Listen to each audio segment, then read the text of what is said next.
कामगारांमध्ये जे वेगवेगळे विभाग आहेत त्यांची देखील एक व्यापक एकजूट बांधतो.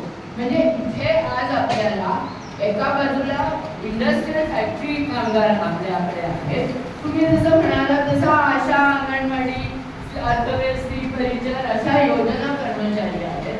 आपले बांधकाम मजूर आहेत, आपल्या घरेलू कामगार आहेत. म्हणजे ही एक कामगारांमधली व्यापक एकजूट, हा युनिटीचा अर्थ आहे. युनिटी म्हणजे केवळ आपल्या युनिटीची युनिटी नाही.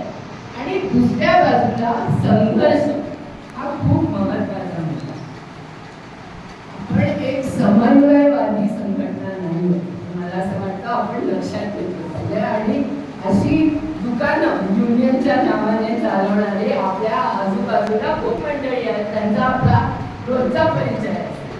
पण संघर्ष करून कामगारांचे प्रश्न सोडवणं हे मला असं वाटतं इथे कॉम्रेड भवलकरांची जी आठवण आपल्याला कायम ठेवावी लागते ती यासाठी आहे की अत्यंत कठीण परिस्थिती या सबंध भांडवलदार वर्गाला अंगावर घेऊन आपण इथे औरंगाबादमध्ये संभाजीनगर म्हणायला पाहिजे, ते अजूनही डोक्यातून जात नाही.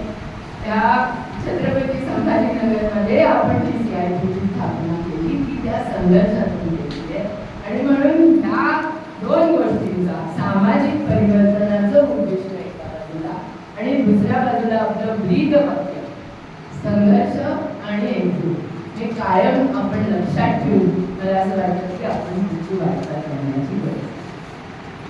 आज आपण हा जो वर्धापन दिन साजरा करतोय तो मला असं वाटतं की एका अर्थाने अतिशय कठीण आणि आव्हानात्मक